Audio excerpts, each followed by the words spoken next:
I'll start with a disclaimer. I was born in Iași, and I consider this as a title of aristocracy. Quite a lot has been written in English regarding the birth of Yiddish theater in Iași in 1876. That's one book.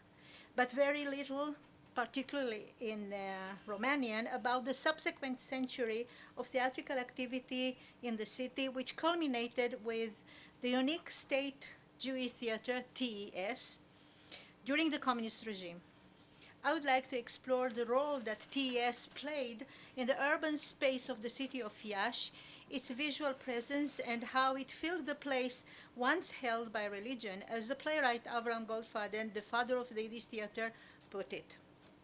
Iași, also known as Iaṣi, is the second largest city of Romania after Bucharest and was the capital of the Principality of Moldova from 1564 until 1859, when Moldova united with Wallachia to form the basis of the future modern Romanian state.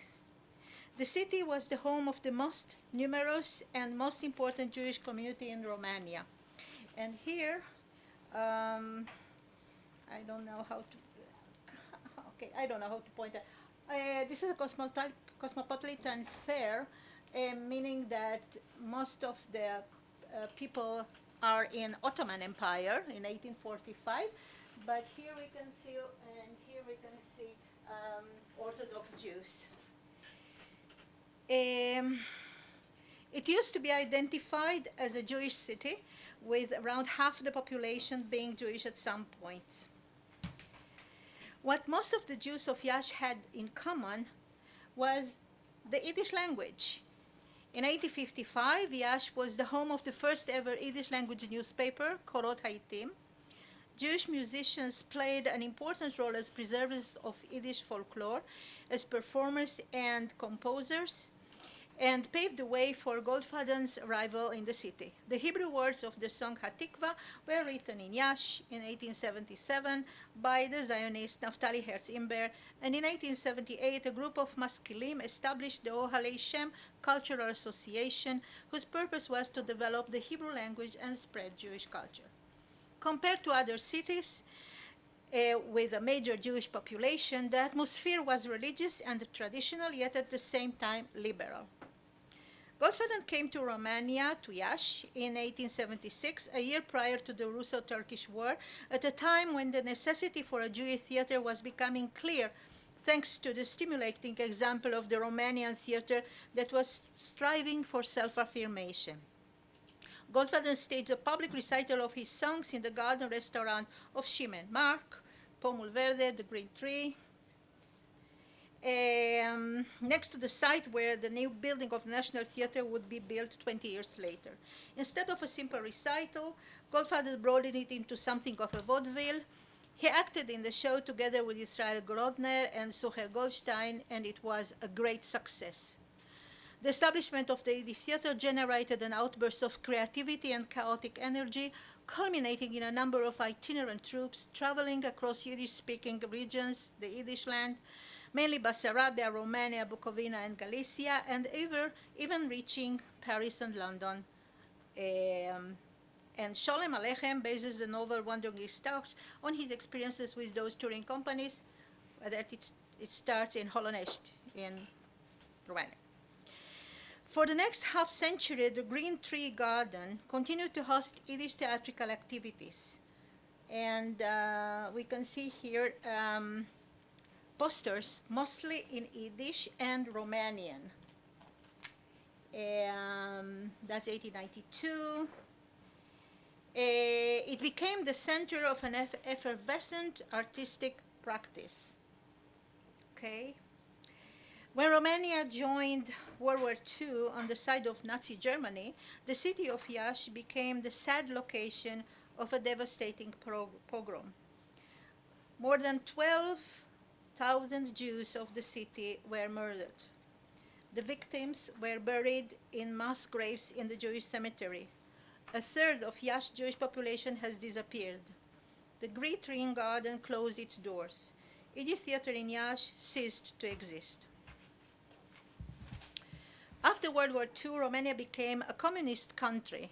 the wounded, mourning Jewish community of Iași went into an excruciating process of rehabilitation. As early as December 1944, a group of young Jewish actors began giving performances in Scala Cinema Hall. Aiming to overcome the gloom of the 4 years of war, these actors forged a team that began to present performances on the abandoned stage of the National Theatre and later reorganized the Green Tree Garden. It reopened in 1945. A Jewish theater, TES, Teatro Evreiesc de Stat, was officially established in Iași 5 years later. During the Stalinist period, up to 1953, on each occasion, stress was laid on the fact that the new regime has eliminated anti-Semitism. The pro-communist Jewish Democratic Committee developed a rich cultural life in Yiddish in Iași. Jewish schools were nationalized, but a state-owned public school functioned with Yiddish as the language of instruction.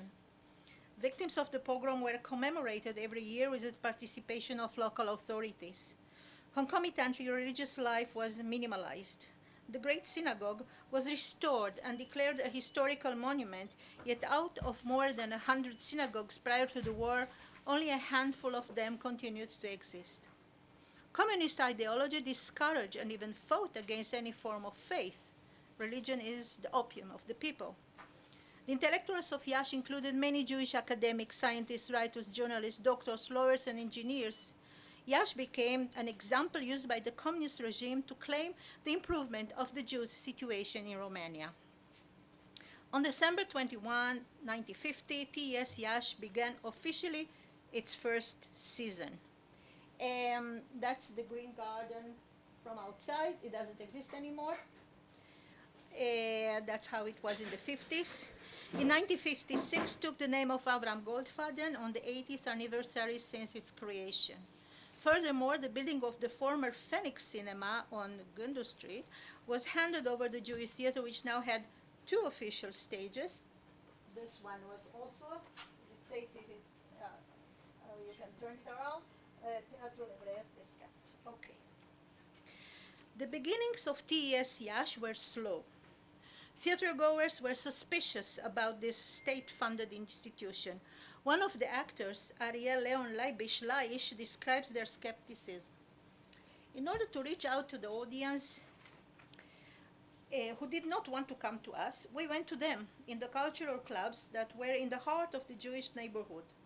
That's where they felt at home. Entrance was free, so people came to meet with the neighbors. We sang what we knew from home, songs from father's golden heritage, from mother, grandfather, and great-grandmother. The Jewish audience welcomed us warmly. The experience in these clubs opened the management's eyes. TES began presenting music and entertainment.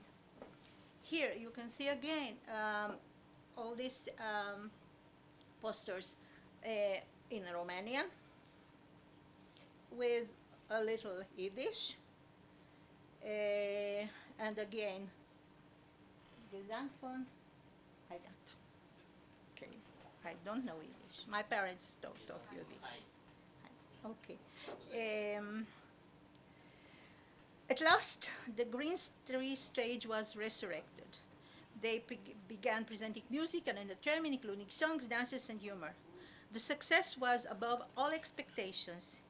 People climbed on the roofs of the neighborhood, of neighboring houses to see us, recalls Laish on the first performances.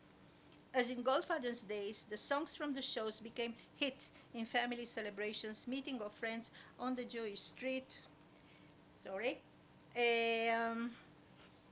Meeting of friends, and even at the public bathhouse in the neighborhood. Thanks to such productions, the Jewish audience began to accept the new theater, which had to comply with the rules of the communist culture. Without particular enthusiasm, some began to attend the presentation of plays written according to the demands of the government. And here's another quote. Of course, the people of the Jewish neighborhood did not come to these shows. Their claim was, what is this? To pay and have no fun? Whoever wants to go should go. We don't. It was without doubt a compromise.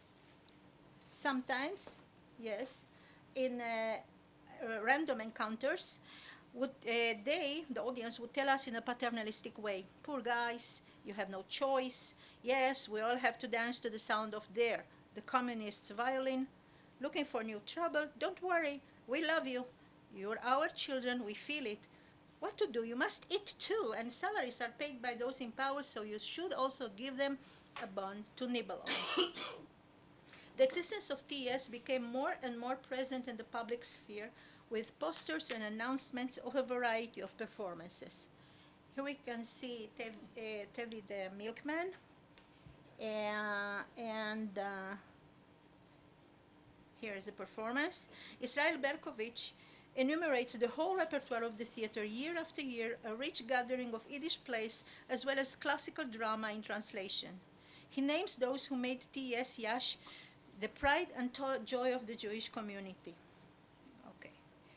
The actor Izo Shapira, who was the artistic director, the writer and historian Itzik Schwarzkara, who served as the literary secretary, that is dramaturg, Izu Sharf, set designer, and Bernard Segal, composer and conductor of the theater orchestra.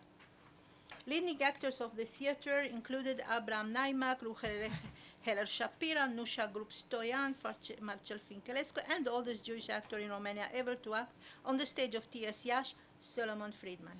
A number of audience members from that time who live now in Israel attest to the importance the Yiddish theater acquired among Jewish theater goers in Iași and the love they felt for it. Leon Volovich explained, I quote, "It's true that we witnessed the final phase of a glorious past of Jewish shows in Iași. How to explain this fascination of the Jewish population in Romania with Yiddish theater? I specify Romania because it's an almost unprecedented situation, and those who come from other countries also admit.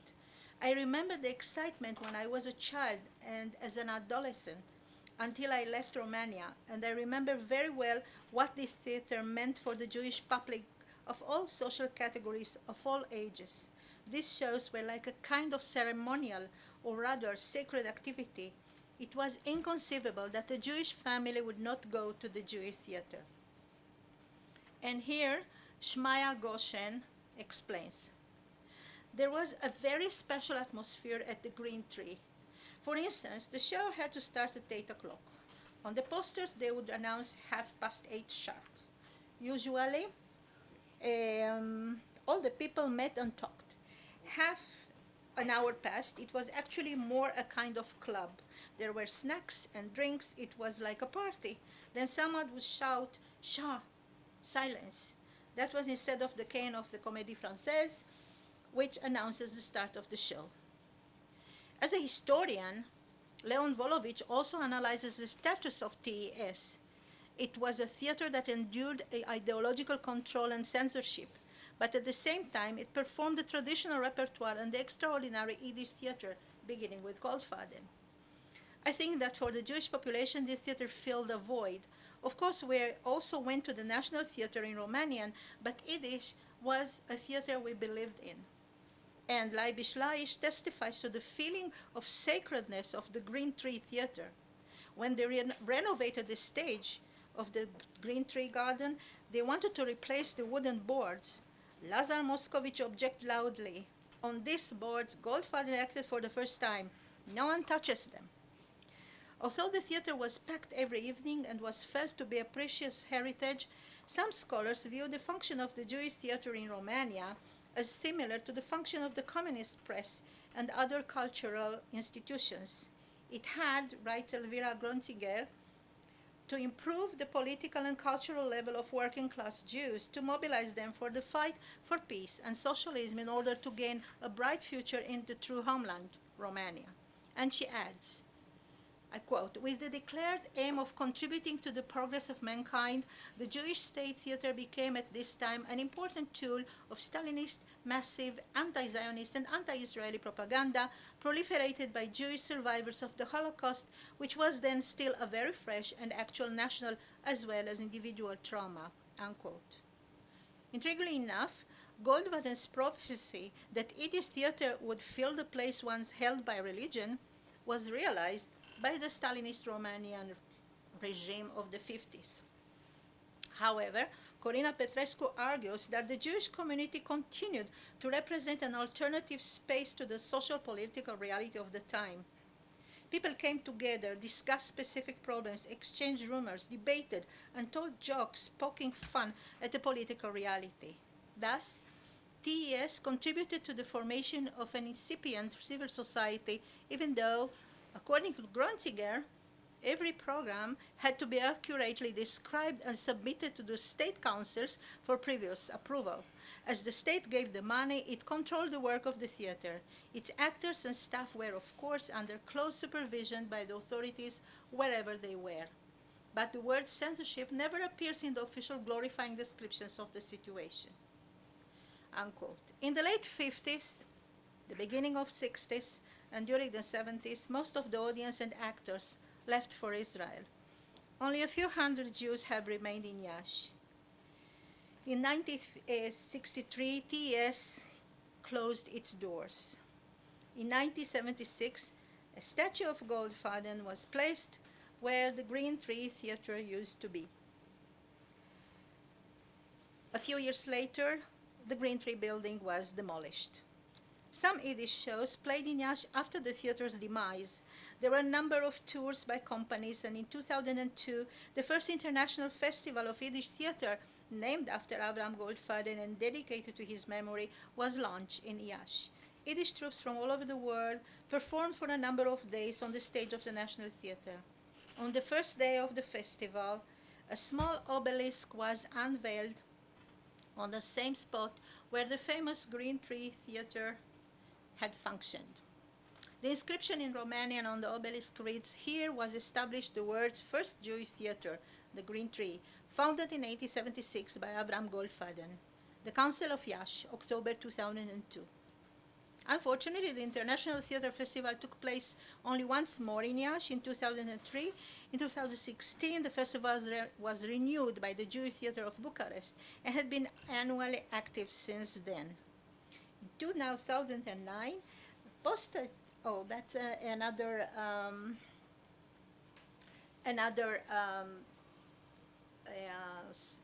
memorial of the. It's in Iași. Another memorial in 3 languages: English, French, and Romanian. No Yiddish. In 2009, a postage stamp was issued in honor of Avraham Goldfaden.